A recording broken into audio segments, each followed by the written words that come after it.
Hello friends, എല്ലാവർക്കും നമസ്കാരം. എല്ലാവരും കാത്തിരിക്കുന്ന നിങ്ങളുടെ ഗീതുവിൻ്റെയും ഗോവിന്ദൻ്റെയും ഇന്നത്തെ കഥയിലേക്ക് എവർക്കും സ്വാഗതം. എല്ലാവർക്കും നല്ലൊരു ദിവസം ആശംസിച്ചുകൊണ്ട് നമുക്ക് ഇന്നത്തെ വീഡിയോയിലേക്ക് കടക്കാട്ടോ. അങ്ങനെ ഗോവിന്ദ് തിരിച്ചറിഞ്ഞിരിക്കുകയാണ് രാധികാമ്മ തന്നെ ചതിച്ചു എന്ന സത്യം. രാധികാമ്മ ഫോൺ വിളിച്ച് പറയുന്നതൊക്കെ കേട്ടിട്ട് അവനത് പൂർണ്ണമായ ബോധ്യപ്പെട്ടിരിക്കുകയാണ്.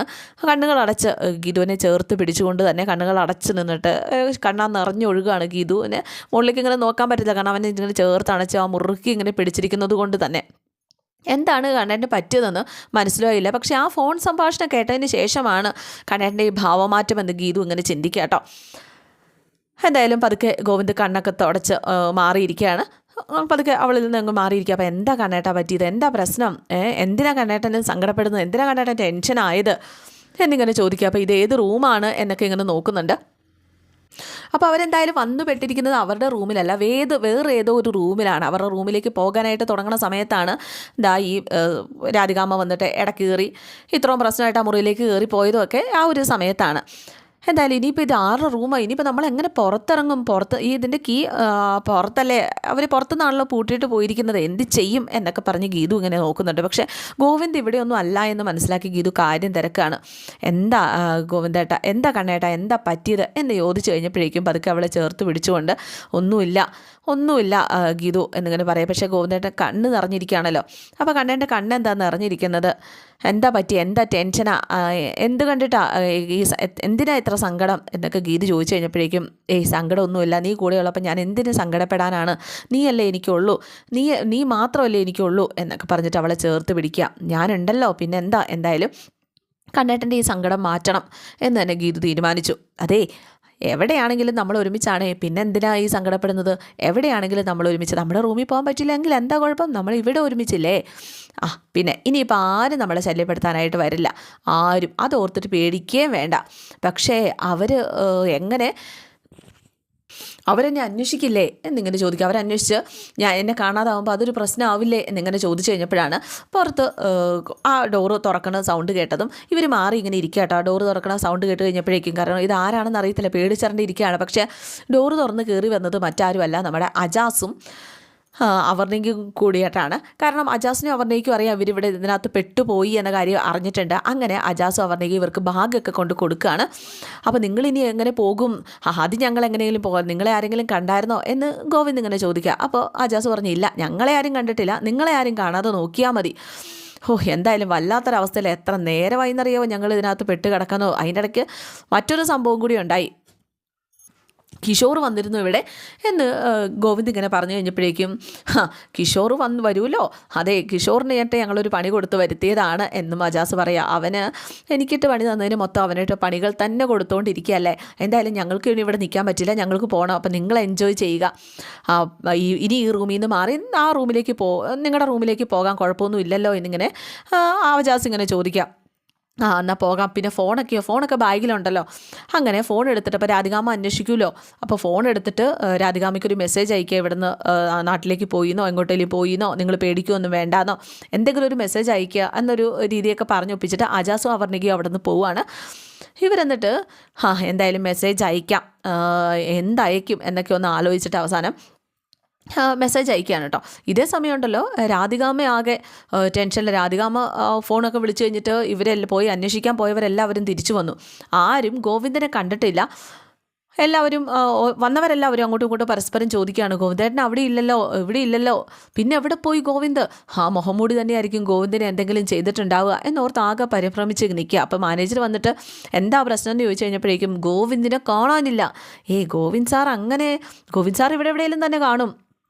അല്ല, ഗോവിന്ദിനെ ആ മുഹമ്മൂടി തന്നെയാണ് ഇല്ലാതാക്കിയിരിക്കുന്നത്, ഗോവിന്ദിനെ മുഹമ്മൂടി എന്തോ ചെയ്തിട്ടുണ്ട് എന്ന രീതിയിലാണ് വരുൺ പറയുന്നത്. അപ്പോൾ രാധികാമ്മ എന്താടാ നീ പറയുന്നത് എന്ന് ചോദിച്ചുകൊണ്ട് വരുണിന് നേരെ തട്ടിക്കയറുക. അപ്പോൾ അതല്ലാമേ ഞാൻ പറഞ്ഞത്, എന്തായാലും ആ മുഹമ്മൂടി ധരിച്ചത് കിഷോർ മാത്രമല്ല, കിഷോറിന് വല്ല കൂട്ടാളികളും കാണും. അത് തന്നെയാണ് സംഗതി, കിഷോറിന് നമ്മളോട് പകയുണ്ട്, ഇതാണ് എന്നൊക്കെ പറഞ്ഞിട്ട് നമ്മുടെ വരുൺ. എന്തായാലും ആ സമയത്താണ് രാധികാമ്മയുടെ ഫോണിലേക്ക് മെസ്സേജ് വരുന്നത്. നിങ്ങൾ പരിഭ്രമിക്കുകയൊന്നും വേണ്ട, നിങ്ങൾ പേടിക്കുകയൊന്നും വേണ്ട, ഞാൻ നാട്ടിലേക്ക് തിരിച്ചു പോവുകയാണ്. അപ്പം ബോട്ട് ശരിയായിട്ടില്ലല്ലോ, പിന്നെ ഇവൻ നാട്ടിലേക്ക് തിരിച്ചു പോകണത് എന്തിനാണ് എന്നിവർ ആലോചിക്കുന്നുണ്ട്. അപ്പോൾ അവൻ എഴുതിയിട്ടുണ്ട്, അതിനിടയിൽ എഴുതിയിട്ടുണ്ട് ഒരു അത്യാവശ്യം മീറ്റിംഗ് ഉണ്ട്, അതുകൊണ്ടാണ് എനിക്ക് പോരേണ്ടി വന്നത് എന്ന് നമ്മുടെ ഗോവിന്ദ് മെസ്സേജ് അയച്ചിരിക്കുകയാണ് കേട്ടോ. ഈ മെസ്സേജ് കണ്ടു കഴിഞ്ഞപ്പോഴേക്കും ഇപ്പോഴാണ് ഒരു സമാധാനം ആയത് എന്ന് കാഞ്ചന ഇങ്ങനെ പറയുക. എന്ത് സമാധാനമായി എന്ന്. ഈ മെസ്സേജ് ഏട്ടനെ കൊണ്ട് ഭീഷണിപ്പെടുത്തി മറ്റാരെങ്കിലും അയപ്പിച്ചതാണെങ്കിലോ, അല്ലാതെ ഏട്ടൻ ഇങ്ങനെ ഒരു മെസ്സേജ് അയക്കുമെന്ന് എനിക്ക് തോന്നുന്നില്ല. ഏട്ടൻ എന്തായാലും നമ്മളോട് പറയാതെ പ്രത്യേകിച്ച് എന്നെ ഇട്ടിട്ട് പോവില്ല എന്നൊക്കെ പ്രിയ ഇങ്ങനെ പറയുക കേട്ടോ. പോയി കാണും, ഉള്ളത് തന്നെയാണ്. പിന്നെ ബോട്ട് കേടായി കിടക്കുമ്പോൾ എങ്ങനെയാണ് ഏട്ടൻ പോവുക എന്ന് പ്രിയ ചോദിച്ചു കഴിഞ്ഞപ്പോഴേക്കും ഗോവിന്ദമാമനല്ലേ, നീന്തി തുടിച്ചു പോയി കാണും, ഗോവിന്ദമാമൻ ആരാ മോൻ എന്നൊക്കെ കാഞ്ചന ഇങ്ങനെ ചോദിക്കുക കേട്ടോ. അപ്പോഴേക്കും രാധികാമ്മ പറഞ്ഞു, എന്തായാലും കാഞ്ചന പൊട്ടത്തരം പറയരുത്. പ്രിയമോള് പറഞ്ഞതുപോലെ എനിക്കും ഒരു സംശയമുണ്ട്, അവൻ എന്തെങ്കിലും പറ്റിയിട്ടുണ്ടോ എന്നൊരു സംശയം, നമുക്ക് എത്രയും പെട്ടെന്ന് പോലീസിൽ അറിയിക്കണം എന്ന് പറഞ്ഞപ്പോഴേക്കും വരുൺ പറഞ്ഞു, പോലീസിലൊക്കെ അറിയിക്കാൻ വരട്ടെ, എന്തായാലും ഗോവിന്ദേട്ടനിട്ട് അങ്ങനെ ഒന്നും ആർക്കും ചെയ്യാൻ പറ്റില്ല. അപ്പോൾ രാധികയും പറഞ്ഞു, അത് ശരിയാണ്, പോലീസിൽ അറിയിച്ചു കഴിഞ്ഞാൽ പിന്നെ അതിൻ്റെ പുറകെ വല്ല നൂലാമാല ഉണ്ടെങ്കിൽ അത് നടക്കേണ്ടി വരും, നമുക്ക് കുറച്ച് നേരം അവിടെ വെയിറ്റ് ചെയ്യാം, അവനെ ഒന്ന് വിളിച്ച് നോക്കട്ടെ എന്ന് പറഞ്ഞ് രാധിക വിളിച്ച് നോക്കാം. പക്ഷേ ഫോൺ സ്വിച്ച് ഓഫ് ആയിരുന്നു. അപ്പോൾ പ്രിയ ആണെങ്കിൽ ആകെ സങ്കടപ്പെട്ട് എങ്ങനെയെങ്കിലും നമുക്ക് പോയേ പറ്റൂ ഇവിടെ നിന്ന് എന്നൊക്കെ ഇങ്ങനെ പറഞ്ഞു. അവസാനം മാനേജർ പറഞ്ഞു, ബോട്ട് റെഡി ആയിട്ടുണ്ട്, നിങ്ങൾക്ക് പോകണമെങ്കിൽ പോകാമെന്നിങ്ങനെ പറയുകയാണ്. അപ്പോൾ അവരെന്തായാലും അവിടെ നിന്ന് പോകാനായിട്ട് ഉള്ള പരിപാടിയിലാണ്. അവർ റെഡിയായി പിറക്കി പോവുകയാണ് കേട്ടോ. ഇതേ ബോട്ടിൽ അന്നേരം അജാസിനും അവർണയ്ക്കും പോകേണ്ട ഒരവസ്ഥയിലാണ്. അവസാനം അജാസും അവർണയ്ക്കും വീണ്ടും റിസോർട്ടിൽ പെട്ടുപോകുന്ന ഒരവസ്ഥ. അവരുടെ മുന്നിലേക്ക് ഇവർക്ക് ചെന്ന് ചാടി കഴിഞ്ഞാൽ തെറ്റിദ്ധരിക്കപ്പെടുമല്ലോ. അതുകൊണ്ട് തന്നെ ഇവർ അവരുടെ മുന്നിലേക്ക് ചെന്ന് ചാടുന്നൊന്നുമില്ല. എന്തായാലും നമ്മുടെ ഗീതവും ഗോവിന്ദും ഹണിമൂൺ ആഘോഷിക്കാനുള്ള ആ ഒരു തിരക്കിൽ തന്നെയാണ്, ഹണിമൂൺ കോട്ടേജിൽ തന്നെ ഇവർ വന്ന ആ ഒരു രാധികാമ്മയെ ഗീതു വെല്ലുവിളിച്ച ആ വെല്ലുവിളി ഗീതുവിന് സത്യമാക്കണം. അതിന് വേണ്ടിയിട്ട് തന്നെയാണ് എന്തായാലും ഇനി രാധികാമ്മയെ വിശ്വസിക്കില്ല എന്ന്, രാധികാമ്മയോട് എന്തോ ഒരു എതിർപ്പ് ഉണ്ട് എന്ന് ഗീതുവിന് മനസ്സിലായി. മാത്രമല്ല രാധികാമ്മ ആ ഫോണിൽ വിളിച്ച ആ അനാർക്കലി എന്ന ആളെ കണ്ടെത്തണം എന്നും ഗീതു തീരുമാനിച്ചുറപ്പിച്ചിരിക്കുകയാണ്. എന്തായാലും പിന്നെ കാണിക്കുന്നത് നമ്മുടെ ഗീതുവിൻ്റെയും ഗോവിന്ദിൻ്റെയും റൊമാൻസ് തന്നെയാണ്. എന്തായാലും റൊമാൻസ് തുടങ്ങുന്നതിന് മുമ്പ് വീണ്ടും കഥ മുട്ട് കേട്ട് കഴിഞ്ഞപ്പോഴേക്കും തുറന്നപ്പോഴേക്കും അജാസും അവർണികയും ഉണ്ട്, മാനേജറുണ്ട്. അപ്പോൾ അവരൊക്കെ ഇവിടുന്ന് പോയി എന്നും അതുപോലെ തന്നെ അപ്പോൾ ഇവർക്ക് ഫുൾ സ്വാതന്ത്ര്യം കിട്ടിയതുപോലെ ആയില്ലോ. പിന്നെ അങ്ങോട്ടേക്ക് ക്യാമ്പ് ഫയറും കാര്യങ്ങളും ഇവരുടെ ആ ഒരു ആദ്യരാത്രി സെറ്റപ്പ് റെഡിയാക്കി കൊടുത്തിട്ടുണ്ട് കേട്ടോ. ഇവർക്കായിട്ടൊരു കോട്ടേജിലൊരു റൂം വരെ അജാസ് റെഡിയാക്കാനായിട്ട് പറഞ്ഞിട്ട് അതും റെഡിയാക്കിയിട്ടുണ്ട്. അങ്ങനെ അവരുടെ ആ ഒരു ആദ്യരാത്രിക്ക് വേണ്ടിയുള്ള അതും അതിന് പിന്നെ ആ ഒരു രീതിയിലാണ് പിന്നെ കാണിക്കുന്നത്. അത് കുറച്ച് നേരം ഉണ്ട് കേട്ടോ ഇവരുടെ ആദ്യരാത്രിയുടേതായ കാര്യങ്ങൾ രണ്ടുപേരും കൂടി ആ ഒരു പാട്ടും കാര്യങ്ങളും അവിടുത്തെ പുറത്തുള്ള ക്യാമ്പ് ഫയറിൻ്റെ കാര്യങ്ങളും ഒക്കെ തന്നെ ഇങ്ങനെ നടക്കുകയാണ്. അങ്ങനെ നമ്മുടെ ഗോവിന്ദും ഗീതുവും ഈ രാധികാമ്മയുടെ ആ ഒരു വെല്ലുവിളിയൊക്കെ മറികടന്ന്, അപ്പോൾ രാധികാമ്മ ചതിച്ചതിന് രാധികാമ്മ അറിയാതെ ഇത് ചെയ്യുന്നു എന്നൊരു തെറ്റുപോലും ആ ഒരു കുറ്റബോധം പോലും ഇനി ഗോവിന്ദിനില്ല. കാരണം രാധികാമ്മയും എന്തൊക്കെയോ മറയ്ക്കുന്നു, ഇത് തൻ്റെ ഗീതു മാത്രമേ തനിക്കുള്ളൂ എന്ന ആ ഒരു പൂർണ്ണ ബോധ്യം ഗോവിന്ദന് വന്നതിന് ശേഷം മാത്രമാണ് ഗോവിന്ദും ഗീതുവും തമ്മിൽ ഒന്നാവുന്നത്. അപ്പോൾ ആ ഒരു അസുലഭ മുഹൂർത്തവും ഇന്നത്തെ എപ്പിസോഡിലൂടെയാണ് സംഭവിക്കാൻ പോകുന്നത്. ഇതേ സമയം നമ്മുടെ കിഷോറിനെ കാണിക്കുന്നുണ്ട്. കിഷോർ വീട്ടിലിങ്ങനെ നോക്കി നിൽക്കുകയാണ്.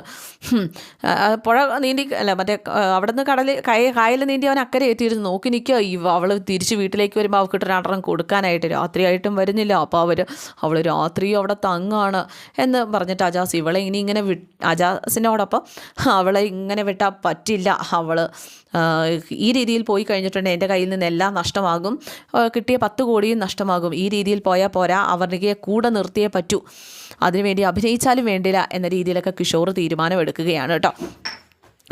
അപ്പോൾ കിഷോറിൻ്റെ അമ്മ വന്ന് ചോദിക്കുന്നുണ്ട് അവൾ എവിടെയെന്ന്. എന്തായാലും കിഷോറിൻ്റെ അമ്മയും അവർണയെക്കുറിച്ച് പറയുന്നുണ്ട്. അവൾ ഇതെവിടെ പോയടാ എന്നൊക്കെ ചോദിക്കുമ്പോഴേക്കും അമ്മ ചുമ്മാ ഇരിക്കുക.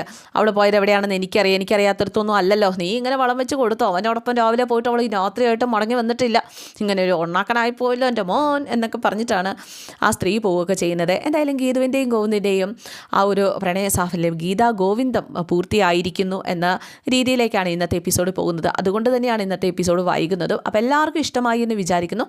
ഇഷ്ടപ്പെട്ടിട്ടുണ്ടെങ്കിൽ ലൈക്ക് ചെയ്യുക, കമൻറ്റ് ചെയ്യുക, പുതിയ ആൾക്കാരൊക്കെ കാണുന്നുണ്ടെങ്കിൽ സബ്സ്ക്രൈബും ചെയ്യുക. C you again. Thank you.